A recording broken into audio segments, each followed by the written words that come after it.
Assalamualaikum warahmatullahi wabarakatuh. Warahmatullahi wabarakatuh. Hamdan wa syukran lillah, wa la hawla wa la quwata illa billahil aliyyil azim. Yang sama-sama kita hormati dan muliakan Allah Subhanahu wa taala, guru kita tentunya Al-Mukarram wa Muhtaram Kiai Haji Dr. Sali Anwar MPD. Yang kami hormati pengurus DKI Masjid Al-Isra dan juga seluruh hadirin kaum muslimin jamaah Masjid Al-Isra yang dirahmati Allah Subhanahu wa taala. Alhamdulillah pada kesempatan subuh hari ini kita semuanya masih diberikan kenikmatan oleh Allah Subhanahu wa taala sehingga kita masih bisa sama-sama melaksanakan kewajiban kita yaitu salat subuh berjamaah, dan insyaallah kita dilanjutkan dengan kajian rutin kita, kajian pada subuh yang alhamdulillah tentunya juga sudah hadir di hadapan kita semuanya. InsyaAllah nanti akan menyampaikan kegiatan rutin kita pada kesempatan subuh hari ini. Salam dan salam juga mudah-mudahan senantiasa dicurahkan pada junjungan kita baginda Nabi Allah Muhammad SAW, dan juga kita tentunya sebagai umatnya mudah-mudahan senantiasa istiqomah dalam melaksanakan dan menjalankan sunnahnya. Baik jemaah sekalian yang dirahmati Allah Subhanahu wa taala, mari sama-sama kita awali pertemuan kita awali kajian kita dan ta'lim kita ini dengan sama-sama bermunajat pada Allah Subhanahu wa taala, tentunya dengan permohonan agar kita semua, keluarga dan tentunya bangsa ini senantiasa diberikan kesehatan oleh Allah Subhanahu wa taala, dijauhkan dari segala macam penyakit dan juga tentunya wabah. Ala hadhihi niyyah wa likulli niyatin shalihah wa hadratin Nabi Muhammad sallallahu alaihi wasallam. Al-Fatihah. أعوذ بالله من الشيطان الرجيم بسم الله الرحمن الرحيم الحمد لله رب العالمين الرحمن الرحيم مالك يوم الدين إياك نعبد وإياك نستعين اهدنا الصراط المستقيم صراط الذين أنعمت عليهم غير المغضوب عليهم ولا الضالين. Amin. Amin amin ya rabbal alamin. Dan selanjutnya marilah sama-sama kita ikuti dan kita dengarkan kajian pada kesempatan subuh hari ini. Kepada guru kami dipersilakan. Assalamualaikum warahmatullahi wabarakatuh. Alhamdulillah wassalatu wassalamu ala Rasulillah wa ala alihi washabbihi wa mawalah, amma ba'd. Para jamaah yang Allah muliakan, pagi ini yang alhamdulillah enggak hujan, lagi musim pilek, banyak yang sakit. Anak pondok di kemarin ada 20 orang lebih. Tapi mungkin karena kita sudah imun perasaannya, jadi ya enggak takut-takut banget gitu. Dan saya amati anak pondok itu, saya bilang jangan dipulangkan dulu. Semuanya kita pantau dulu sekitar 20 orang itu untuk beberapa hari lah, minimal 1, 2, 3 hari, paling lama seminggu. Kalau ternyata baik secara kuantitas ataupun secara kualitas semakin meninggi, memburuk, kita pulangkan saja. Ternyata enggak, ternyata. Jadi memang ada yang memang kalau punya penyakit bawaan dan dia harus berobat, ya suruh pulang. Tapi kalau enggak, ya enggak. Jadi memang semuanya itu sebetulnya dari Allah Subhanahu wa taala. Jadi ya kewajiban kita hanya ikhtiar. Para jamaah yang Allah muliakan, ini terakhir untuk tahun ini apa masih ada? Hah? Masih ada sekali lagi. Soalnya ada yang sudah nutup juga. Semalam tuh saya ngaji di belakang pasar, setelah itu terus ke Tridaya. Yang di belakang pasar itu waktu pertama ngaji paling 2 baris. Tadi malam tuh pas penutupan kok 5 baris lebih. Itu di Kang Dahlan itu. Banyak juga anak remajanya, alhamdulillah. Artinya apa? Bahwa Anak-anak remaja juga harus kita bimbing, sebab itu adalah harta kekayaan kita ya. Artinya begini, bahwa apapun yang kita lakukan untuk anak kita itu insya Allah nggak ada yang sia-sia. Kata Imam Ghazali, kalau mendoakan anak kita, anak yang soleh itu hanya sekedar anjur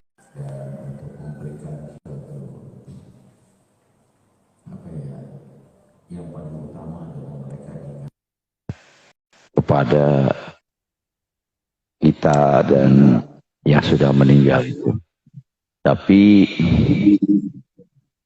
pada hakikatnya apapun yang dilakukan oleh anak kita, kalau baik pasti kita dapat pahalanya juga.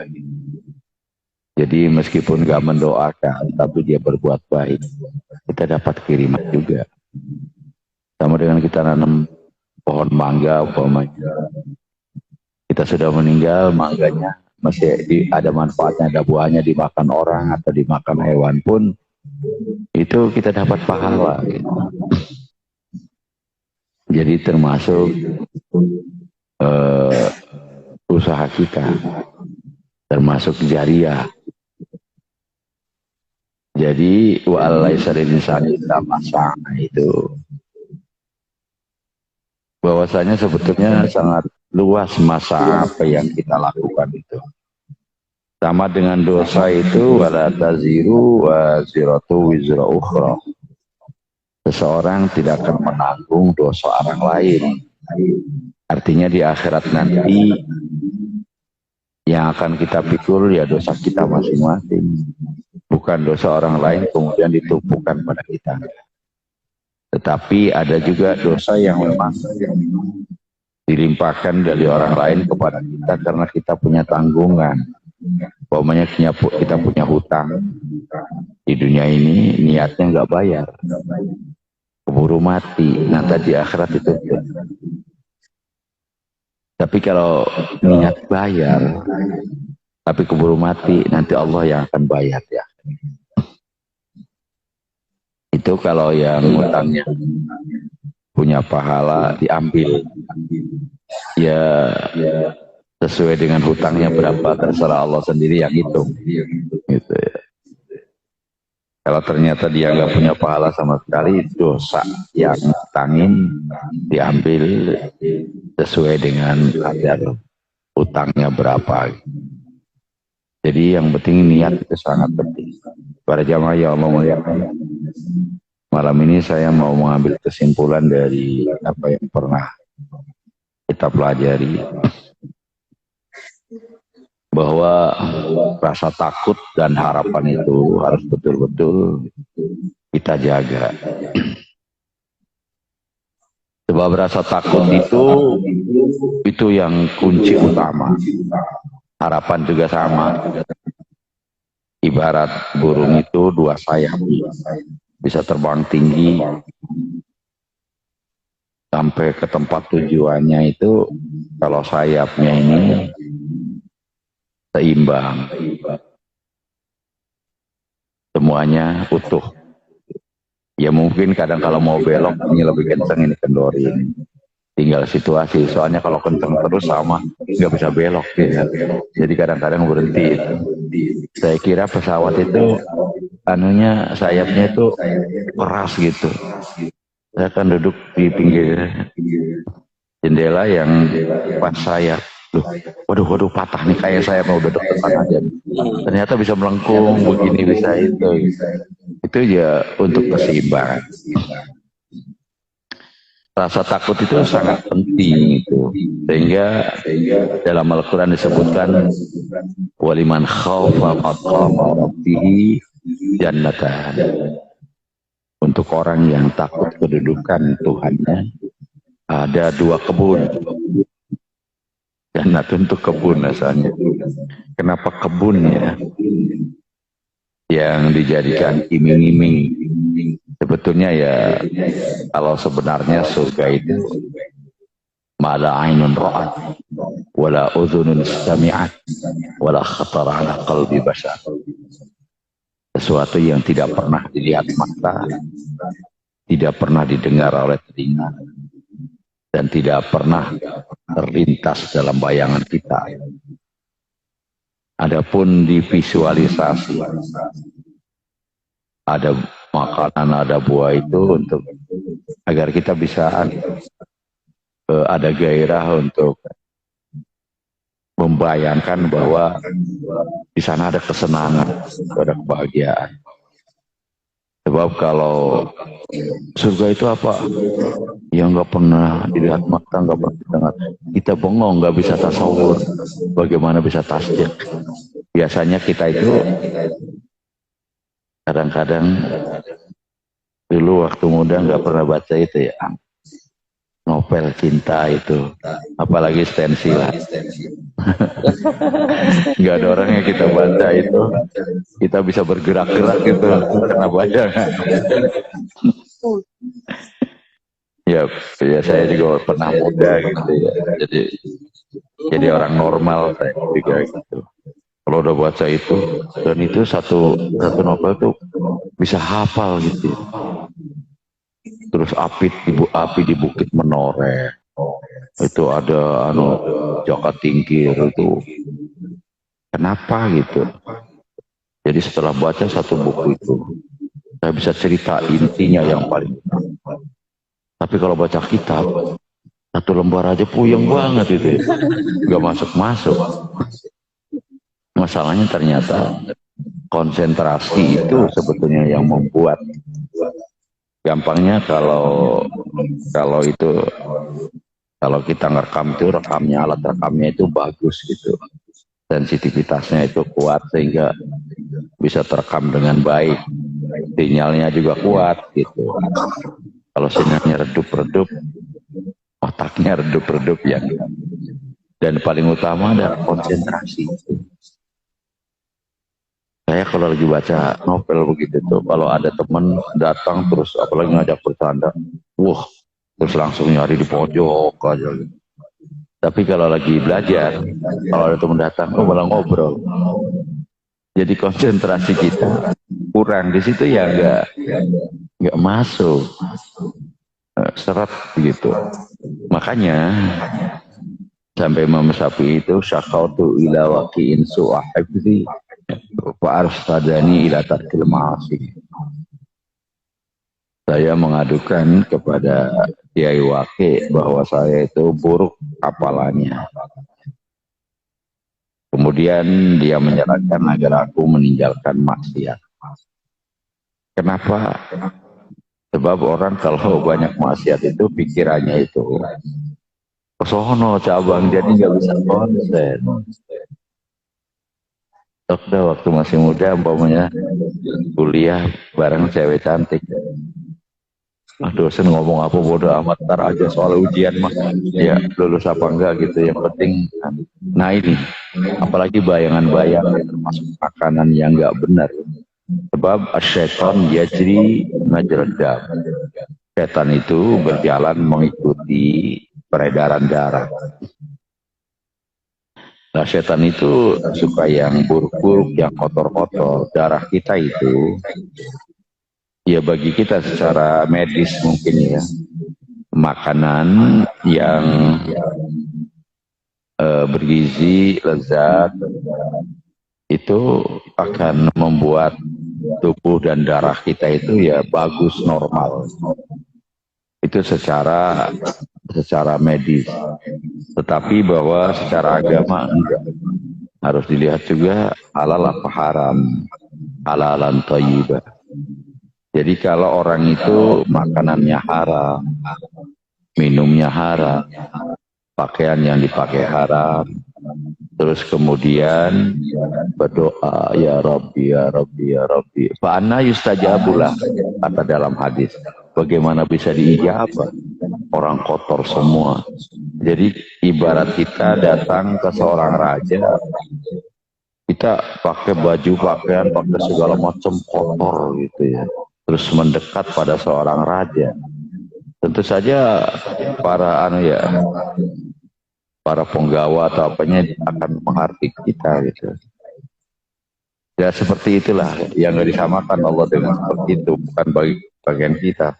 tetapi badan kita, tubuh kita itu harus bersih juga, sehingga kebersihan makanan kita itu akan membersihkan hati kita. Kenapa? Sebab kalau orang itu makan dan minumnya selalu mencari yang halal, itu otomatis hatinya itu nggak mau melanggar hal-hal yang nggak benar, nggak beres. Kalau masih mau melanggar yang nggak benar dan nggak beres, padahal itu dilarang oleh Allah, berarti secara rasional itu hubungannya dia dengan Allah itu jauh. Coba saja Bapak sebagai anak bawahan, kemudian Bapak sering melakukan sesuatu yang membuat kesel, tidak suka atasan Bapak, maka otomatis itu permohonan Bapak juga akan dicuekin aja. Beda dengan yang baik. Nah, kenapa khauf itu sangat penting? Ada di beberapa di Al-Quran, diantaranya yaitu tadi waliman khaufa maqama rabbi jannatan. Kenapa harus kebun? Sebabnya orang Arab itu pada waktu itu ya, kebahagiaan hidupnya itu kalau dia punya kebun banyak, kemudian di antara kebun itu ada sungai yang jernih mengalir, itu udah paling enak. Soalnya belum ada mobil. Kalau kita kebun untuk apa? Ada yang dijual kebun beli Lamborghini, ya kan? Di akhirat nggak ada mobil, jangan gitu. Ya nggak begitu. Maksudnya ukuran waktu itu pernah negerinya panas. Kalau kemudian ada punya kebun yang rindang, buah-buahnya banyak, anggur, korma, sungai mengalir, ya itu puncak kehidupan, kebahagiaan. Mungkin kalau sekarang nggak terlalu penting itu. Mungkin nanti akan diberikan pabrik yang banyak di sana. Pabrik apaan di sana? Enggak. Jadi tapi itu sangat penting karena memang untuk menjadi stimulus ya. Karena sesuai dengan harapan manusia bahwa kebahagiaan itu adalah ada dalam kecukupan sandang pangan gitu. Di sana juga ada sungai yang sangat jernih, ada sungai yang terbuat dari arak. Siapa yang bikin araknya ya? Jangan tanya. Yang lucu lagi ada sungai yang berupa air susu. Itu berapa sapi yang diperah? Enggak usah berpikir semacam itu. Jadi apa-apa yang dihayalkan oleh kita hidup yang penuh dengan susah, cerita itu biasanya kita pengen menghayalkan hidup enak banget gitu. Dan di sanalah insya Allah kita akan dapati. Dan itu tidak akan bohong itu. Soalnya waktu zaman Nabi Adam aja diperintahkan untuk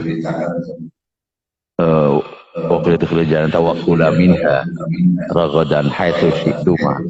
Silahkan makan makanan apa saja yang kamu mau. Jadi banyak banget. Kemudian rasa khauf ini sangat penting karena orang kalau sudah tidak takut azab Allah, maka dia akan mengabaikan semua larangan-larangan Allah. Atau orang kemudian tidak punya harapan, kita harus takut pada azab Allah dan kita ada harapan keinginan untuk mendapatkan ridho Allah, yaitu surga. Sebab di akhir nanti hanya ada dua, surga atau neraka. Kita pengennya ke surga, maka harus ada harapan, yaitu ar-roja. Takut masuk neraka, maka harus ada khauf, rasa takut. Dua-duanya sangat penting nih. Kenapa? Kalau nggak ada rasa takut, akhirnya dia seenaknya berbuat. Makanya mesti hati-hati. Tetapi bahwa menyadari kelemahan kita, Dan apakah sholat kita diterima oleh Allah Subhanahu wa taala atau ibadah kita diterima atau enggak, atau apalagi yang kemudian dari masa muda kita sering mengabaikan perintah Allah, maka jangan frustasi. Harus ada harapan bahwa Allah itu Maha Pengampun lagi Maha Penyayang. Bapak yang Allah muliakan, sadar atau tidak sadar akal kita akan bicara. Itu alladzi jama'a malahu wa'addadah. Itu ada. Bagaimana dah sebelumnya dah? Wa wailul likulli humazatin lumazah alladzi jama'a malahu wa'addadah yahsabu anna malahu akhladah kalla la yunbadhanna bil hutamah wa ma adraka fal hutamah narullahil muqadah allati tattali'u 'alal afidah innaha 'alaihim muqsadah fi 'amadin mumaddah. Wailul likulli humazatin lumazah. Tafsiran yang benar atau terjemahan yang benar, ya celaka bagi setiap humazah lumazah. Apa itu humazah lumazah? Alladzi jama'a ma'alau wa addada. Orang yang mengumpulkan harta dan hitung-hitung. Jangan kayak dulu ada itu ya, juga orang bodoh dan anak muda ya.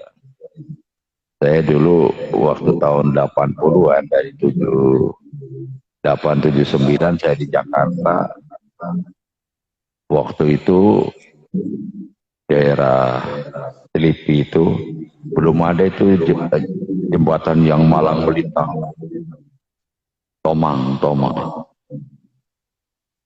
Saya diberi oleh orang tua untuk jualan di Jakarta itu.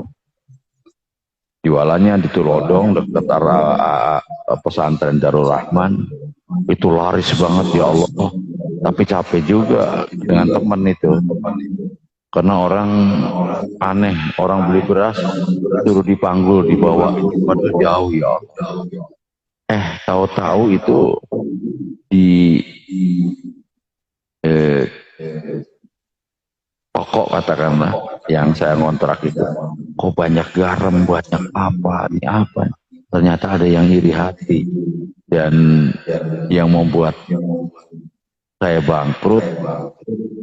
Dulu itu ada jalan menuju pasar. Sebelum menuju pasar, saya kebetulan nggak di pasar, tapi di jalan yang menuju pasar itu banyak tukang jualan, dilarang semua. Jadi harus di pasar jualannya. Akhirnya bangkrut. Akhirnya ada sisa uang, saya sambil kuliah dibeliin beca 10. Saya kuliah di Ciputat, seminggu sekali saya pulang.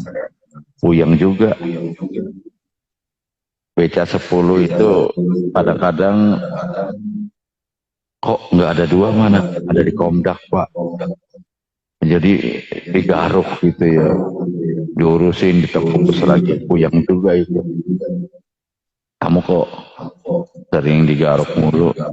Kalau kamu nggak suka melanggar ya enak pulang aja ke kampung. Tapi kuli nggak mau Pak, kuli. Kenapa? Wailul likulli humazatin lumazah. Celaka bagi tukang kuli, lebih baik membeca saja. Goblok. Dalil segar. Wailul likulli humazatin lumazah. Celaka bagi tukang kuli, lebih baik membeca saja. Nah itu humazah lumazah. Kita lihat sekarang. Orang-orang yang Indonesia yang dulu kaya-kaya itu siapa dah? Santri Abeng ya? Bob. Iya.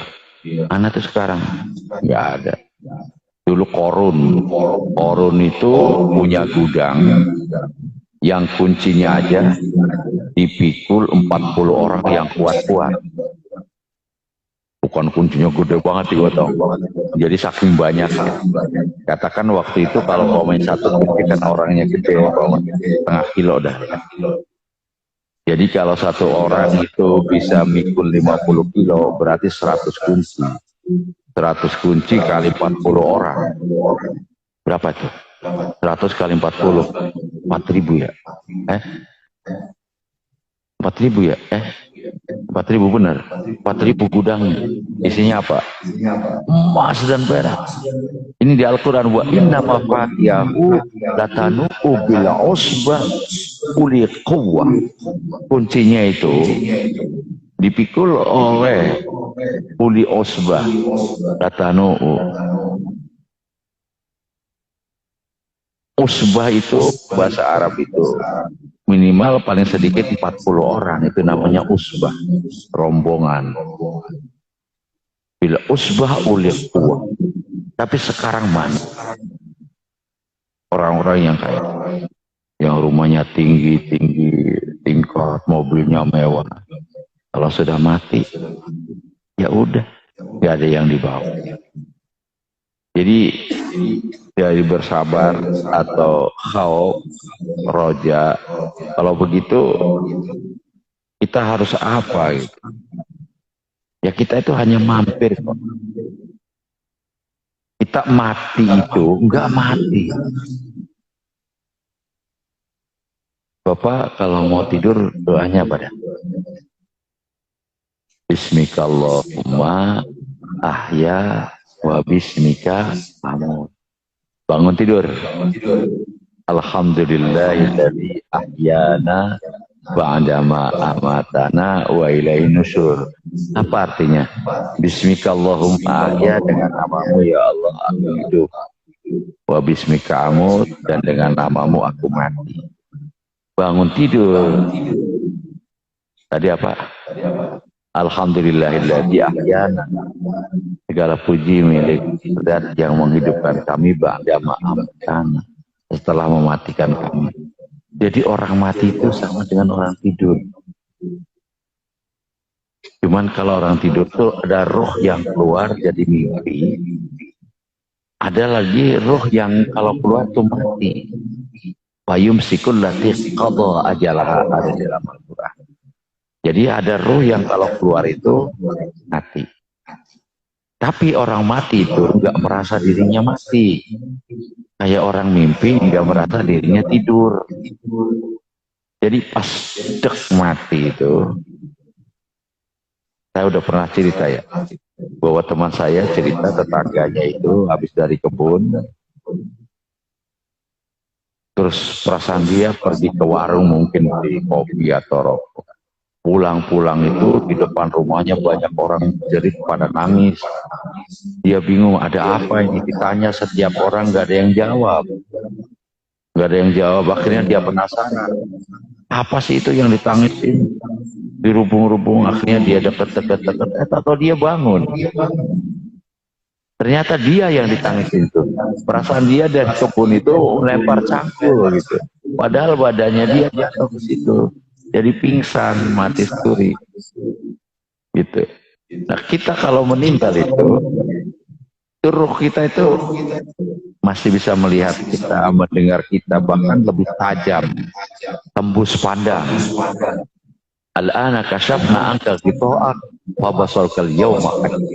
Sekarang aku buka tutup matamu, maka pandanganmu menjadi tajam.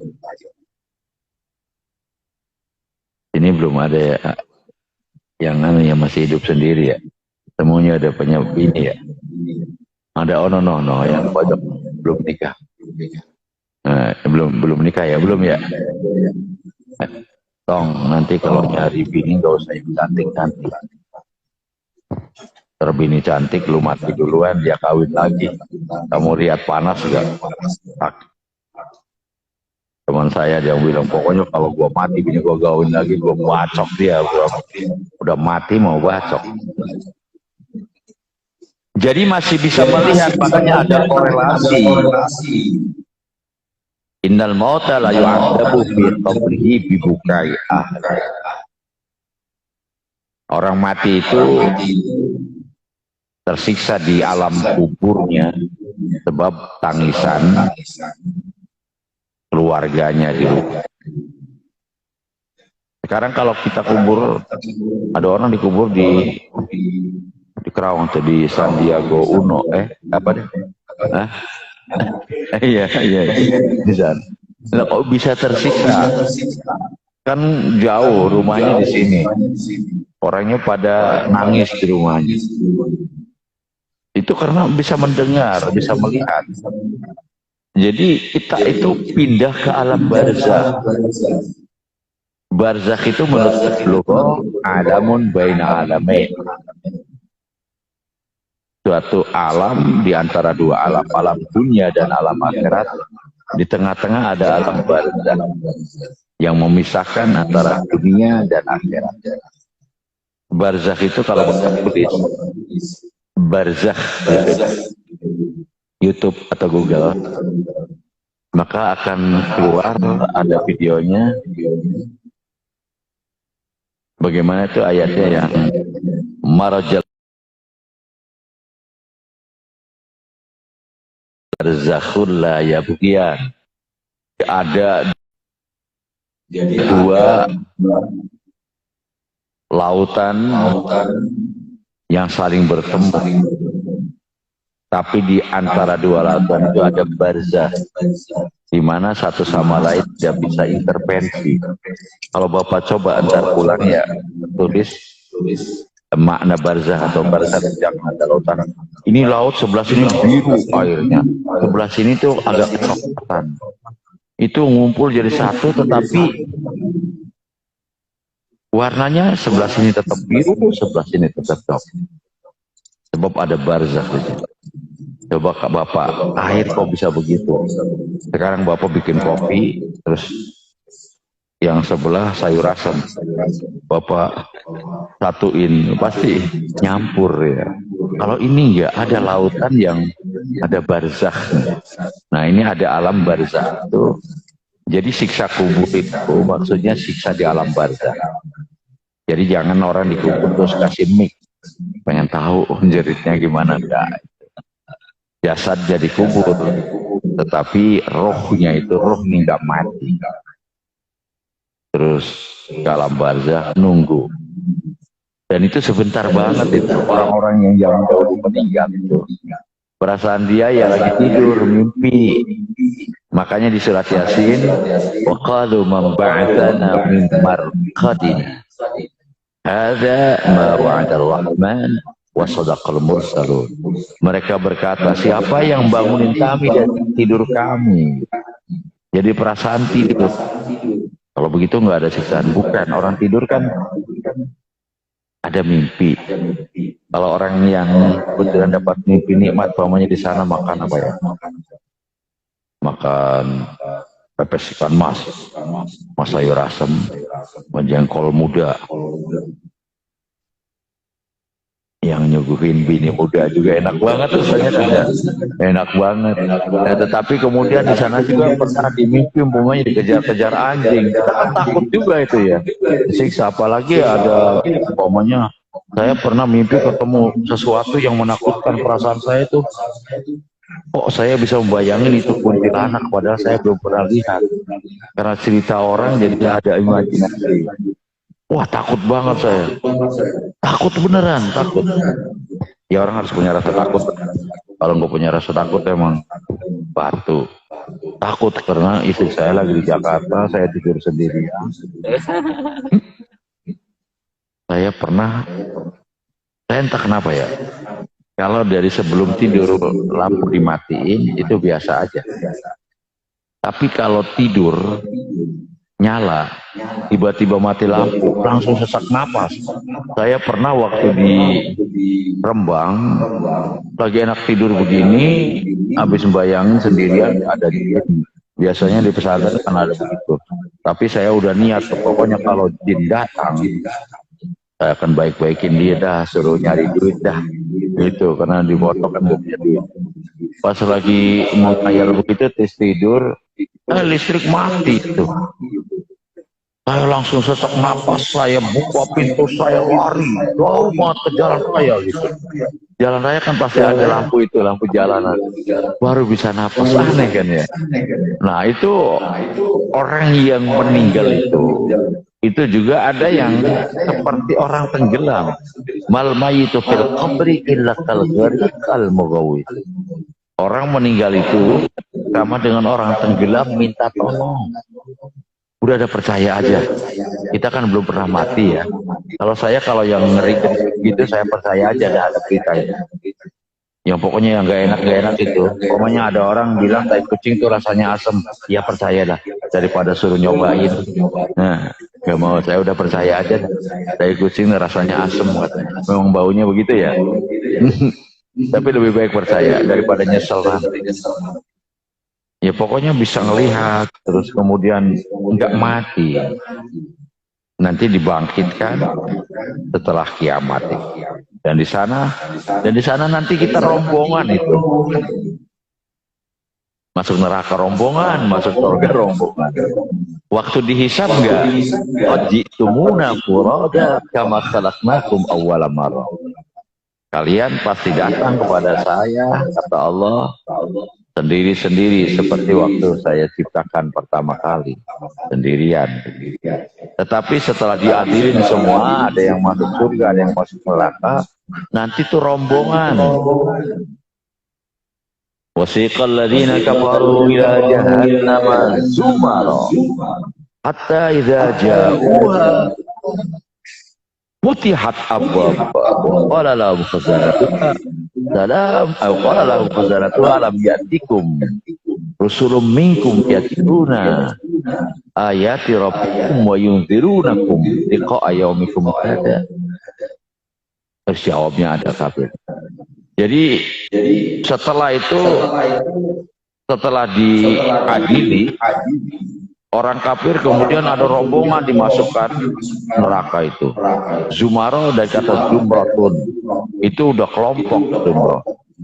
Zumratun zamannya zumaro, berkelompok-kelompok. Ada rombongan Fir'aun, ada rombongan Abu Lahab, gitu. Sampai di sana, sampai ke dekat neraka, dibentak oleh malaikat. Hoi, apa enggak pernah ada para rasul yang menceritakan ayat-ayat Tuhan kamu kepada Tuhan-Tuhanmu pada kalian dan memberitahu bahwa pertemuanmu hari ini? Dijawab bala. Jadi yang paling hebatnya lagi apa itu? Neraka itu ditutup selama ini, Mas. Pas mereka datang baru dibuka. Hatta idza ja'uha futihat. Sehingga dikala mereka telah datang futihat maka dibuka. Jadi kayak itu. Apa ya? Kue apa yang itu tuh? Bukan. Ah iya, kue putu. Oh, kue putu. Saya pernah ditawarin kue putu. Oh, jauh sih. Dipikirannya jorok. Mau kue putu gak mau, kenyang. Pernah jauh.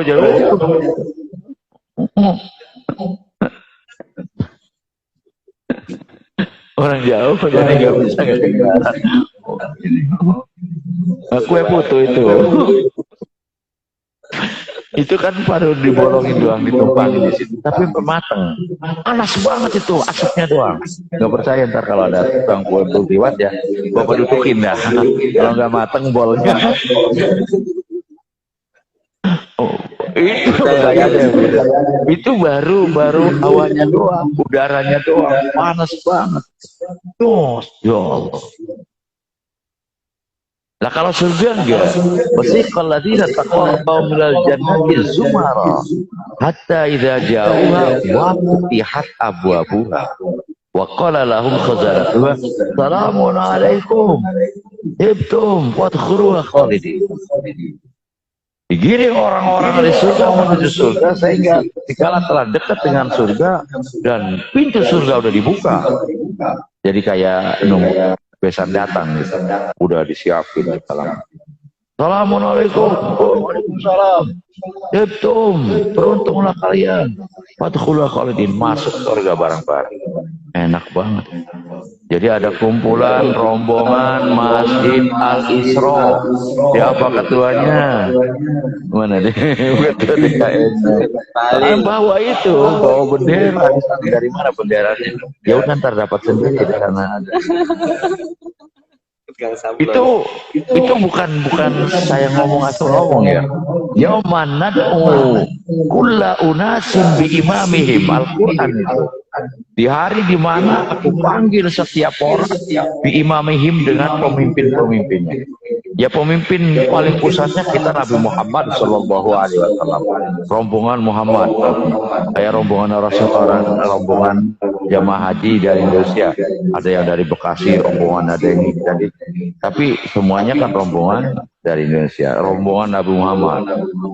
Tapi ada kompi-kompi, ada batalion bawah, ada rombongan dari itu bawah itu benderanya, bareng-bareng nanti. Senang banget masuk surga. Kalau yang masuk neraka itu bareng-bareng.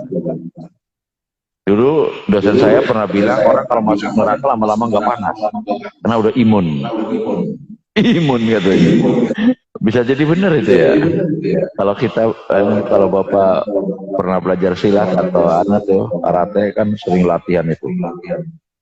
Jadi mukul benda keras itu nggak sakit karena udah kapalan. Apa ya, ada apa kapalan ya? Udah tangannya udah ada itu, udah tebal. Tapi kalau masih tangan biasa mukul, wah sakit banget. Jadi imun. Tapi mungkin dosen saya lupa. Ada ayat yang berbunyi, "Kullama nadidat juluduhum baddalnahum juludan ghairaha liyadzuqul 'adzab." Setiap kulitnya matang gosong diganti dengan kulit yang lain. Caranya gimana? Ah, itu urusan malaikat.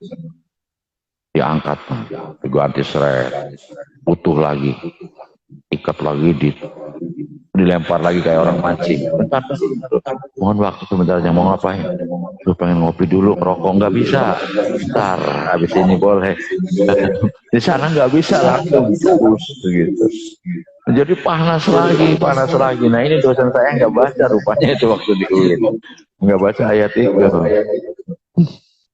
Jadi ya seperti itu.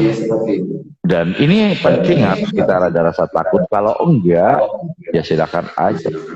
Kalau saya sih takut kalau umpamanya ini racun. Ayo minum. Takut saya. Madu. Madu asli apa bukan ini? Dirinya madu asli itu kalau dibawa ke rumah piring gelas pada pecah, itu baru madu asli. Kalau ini palsu nih madunya. Nggak percaya? Siapa yang punya pos 2? Bawa dan ke rumah. Kalau nggak berantakan. Ya udah, ada pertanyaan silakan. Kalau baca saya begini Bapak ngantuk, udah saya baca dari rumah aja. Waalaikumsalam warahmatullahi wabarakatuh.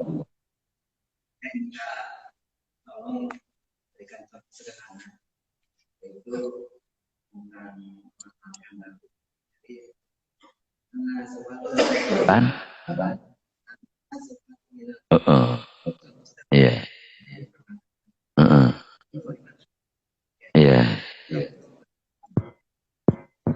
Waalaikumsalam warahmatullahi wabarakatuh. An-nadhafah minal iman.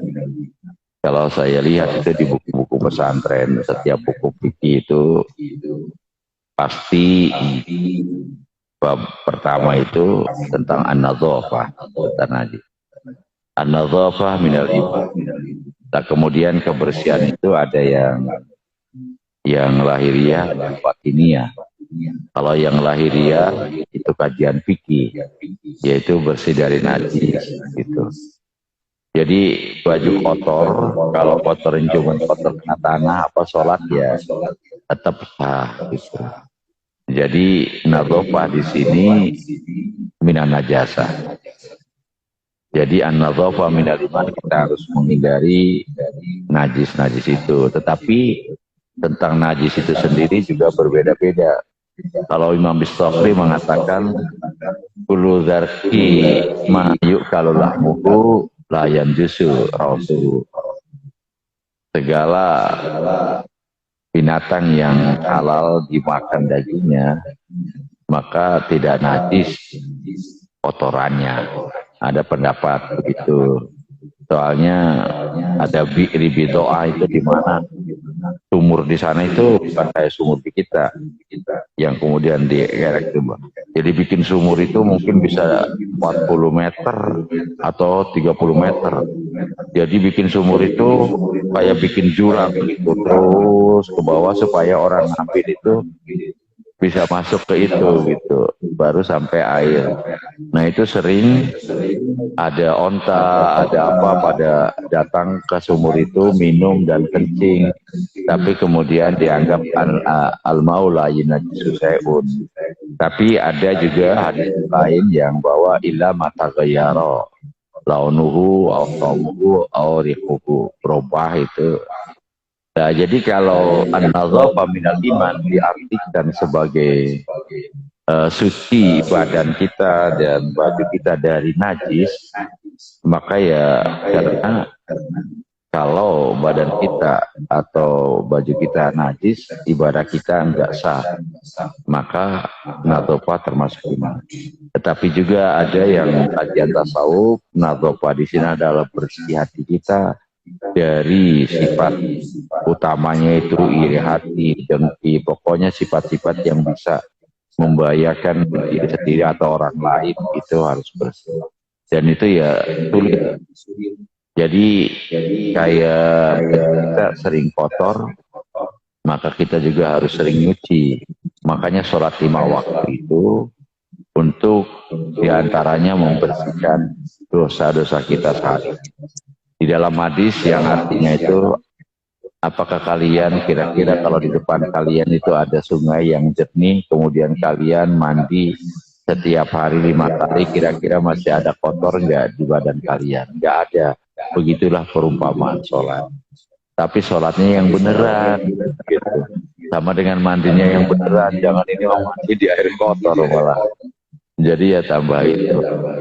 Dan seperti itulah nadhafa itu, jadi ada nadhafa batiniyah, ada nadhafa syar'iyah. Jadi ada nadhafa secara tariqah atau tasawuf, ada nadhafa secara fikih atau syar'i. Ada lagi yang lain? Nah, silakan. Waalaikumsalam warahmatullahi wabarakatuh.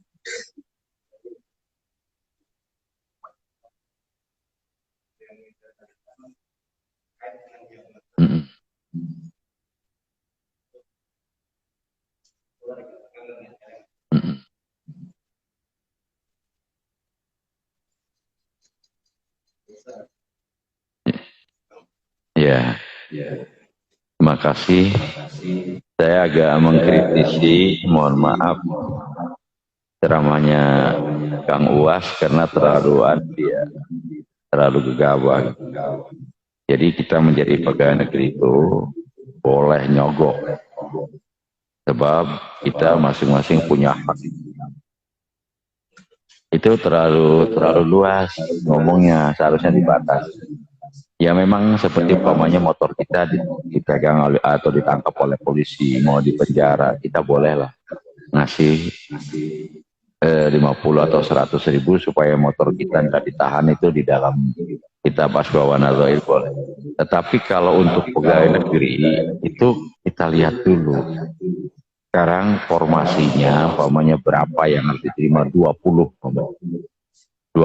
calon pegawai negeri yang daftar 100 orang. Jadi 20 jabatan yang direbutkan itu atau kepegawaian itu belum hak murni milik kita, kecuali kalau sudah seleksi gitu. Kita ikut seleksi dan setiap seleksi kita lulus sehingga mengkerucut tinggal 20 orang yang lulus secara tahapan itu kita sudah berarti sudah berhak untuk mendapatkan itu jabatan atau jadi pegawai negeri gampangnya. Cuman kadang-kadang itu suka nakal nih pegawainya ini, nama kita diganti dengan yang lain atau SK-nya dilama-lamain. Nah, kita ngasih duit pada orang yang menangani SK itu sebagai bukti itu boleh, sebab ini sudah hak kita. Kalau yang tadi 20 20 diperebutkan 100 orang, jadi masing-masing belum punya hak kita. Jadi kalau 2 motor kita tinggal 20 orang, berarti kita punya 1 motor ini. Yang hak kita yang mana ini? Supaya keluar terus ngasih gitu, itu boleh. Jadi nerima hak jadi rinci. Kalau Kang Uwas enggak, semuanya aja gitu. Kita berhak nyogok. Kalau nyogok, kalau yang pertamanya enggak benar, itu nanti ya tawalad minhunya enggak benar. Jadi kalau umpamanya kambing kawin sama babi, lahir dari babi tetap haram gitu. Karena apa itu? Itu karena enggak murni atau uang hasil curian. Maka kita kalau belanjakan uang ini, belanja telur, telurnya halal, tetapi sifatnya jadi telur curian juga karena kita membelinya pakai uang curian. Maka haram dimakan kita. Sama dengan ayam. Ayam hakikatnya halal. Artinya termasuk binatang yang dihalalkan. Tetapi kalau kita mencuri ayam itu, maka hukumnya jadi haram. Daging ayamnya halal, tetapi dimakannya haram karena curian. Sama dengan nasi kan, kita nyuri nasi haram dimakan itu. Nasinya halal, tetapi sifatnya haram. Gitu. Ada yang najis itu atau haram itu dikhisatihi karena rendahnya. Umpamanya curut itu haram dimakan. Kenapa? Menjijikan gitu. Jadi kita tuh supaya orang. Jadi kalau untuk kasus itu, kalau Bapak memang sudah umpamanya memang punya hak itu ya. Umpamanya Bapak mau naik jabatan dan memang itu jatah Bapak, tetapi ininya ada yang mainin, ya kita kasihlah biar supaya cepat itu boleh. Tapi memang Bapak sudah secara aturan itu memang Bapak punya hak untuk menduduki jabatan itu. Nah kalau hakim boleh itu jadi hakim nyogok. Tujuannya supaya saya bisa mengadili orang secara adil. Itu boleh itu. Itu bebas itu menghakim. Artinya umpamanya formasinya cuma 1 juga, terus rombong kita nyogok aja supaya tujuannya supaya bisa menghakimi orang dengan adil, itu boleh. Ada di dalam kitab Al-Asbah wa Nadzair.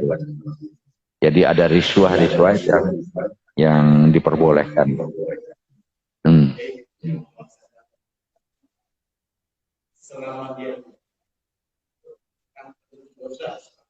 Selama dia menjabat, ya karena bukan hak kita, artinya yang gasap itu kita gasap sendal, selama sendal itu masih dalam kekuasaan kita pakai atau nggak pakai kita dosa itu. Pokoknya kita gasap sendal orang lain, kita simpen dah. Ya selama itu juga ada, setiap itu ada perhitungan dosanya gitu sebelum dikembalikan itu, dipakai nggak dipakai juga. Jadi jabatan yang kita itu juga kalau memang tidak sesuai dengan itu, makanya aturan, yang penting aturan, ada sertifikasi bareng rame-rame. Tapi dalam hati saya ini sertifikasi ini hasilnya halal apa haram?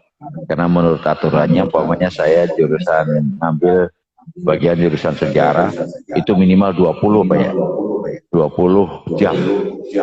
Lah di Yaping itu nggak ada 20 jam itu untuk sejarah itu. Ya harus nyari sekolah lain, kan ribet juga. Akhirnya kemudian ditambah dengan pelajaran-pelajaran lain. Ini kan saya ragu, ini umpamanya tulisnya di situ saya guru sejarah. Nah itu barang teman-teman 2 tahun itu udah pada keluar semua sertifikasinya. Saya sendirian 2 tahun nggak keluar. Padahal udah lulus. Sampai urus ke Bandung, ke Jakarta. Apakah apa ini ya? Pas anak saya yang terakhir kuliah di Solo, di UNS, saya butuh uang banyak, keluar, dirapel lagi, dirapel berikut itu apa namanya, penyetaraan apa namanya, ya penyesuaian itu apa namanya, Impasing, impasing. Dia dapat duit banyak banget. Nah ini di dalam kaidah ada ad-darurah tubihul mahdzurat. Terpaksa itu bisa membolehkan yang dilarang. Atau minimal al-hajah tanzilu manzilat ad-darurah. Kebutuhan itu bisa sama dengan darurat. Saya pada saat itu butuh banget untuk biaya anak saya. Di Solo itu di UNS dan ngambil jurusan teknik sipil, banyaklah biayanya.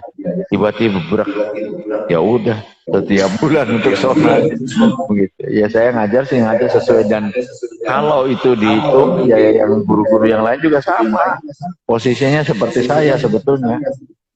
Tetapi dia dari awal udah dapat. Kalau saya setelah saya butuh banget baru dapat. Wah, alhamdulillah. Barangkali ini karena butuh jadi halal lah. Seperti di bank, umpamanya anak kita umpamanya mau ujian kita nggak punya duit. Bukan darurat. Ya kalau jual rumah bisa gitu. Ya, kalau darurat kan kalau enggak mati gitu. Ini kan nggak butuh kita tapi uang cash untuk ujian semester nggak ada umpamanya, ujian skripsi umpamanya. Ya kita minjam uang di bank, ya udah apa-apa itu. Apalagi sekarang bank itu keharusan. Ada yang nggak mau punya riba katanya itu. Tetapi ya itu tadi butuh. Dok sekarang pergi haji nggak bisa lewat bank, nggak akan pergi bisa ke sono. Emang mau renang, mau bawa kacang hijau ke sana, enggak dong. Bawa duit itu kalau bank riba terus haram. Sekarang seluruh transaksi yang kamu lakukan dengan uang rupiah itu harus kamu buang, termasuk rumah, termasuk surat-surat berharga, termasuk kredit motor itu haram semua itu.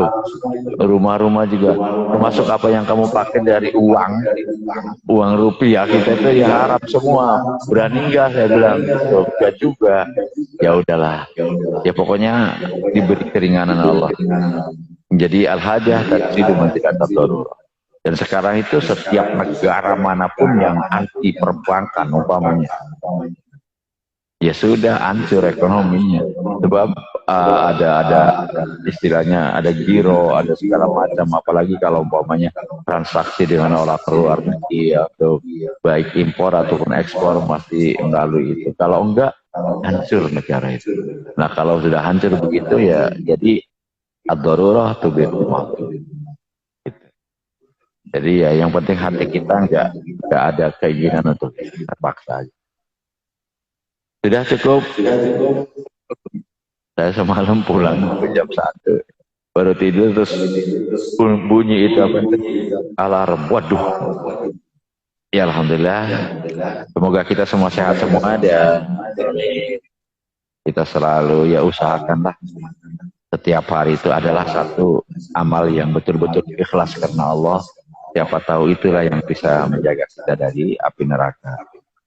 Wassalamualaikum warahmatullahi wabarakatuh. Waalaikumsalam warahmatullahi wabarakatuh. Hadirin jemaah Allah, alhamdulillah untuk kajian kita pada kesempatan sore hari ini kita bersama, dan juga mudah-mudahan seperti yang disampaikan oleh beliau kita bisa amalkan dalam kehidupan sehari-hari, dan sama-sama kita akhiri untuk kajian kita dengan baca istighfar 3 kali, alhamdulillah, dan juga kafaratul majlis.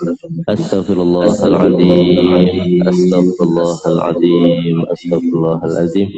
Alhamdulillahirabbil alamin. Subhanakallahumma wa bihamdika asyhadu an la ilaha illa anta astaghfiruka wa atubu ilaik. Dan kami ingatkan untuk sore hari ini insyaallah kajian kita yaitu tafsir Quran disampaikan oleh Ustaz Ahmad Mauludi Zahrain LC. Terima kasih jemaah sekalian. Wassalamualaikum warahmatullahi wabarakatuh.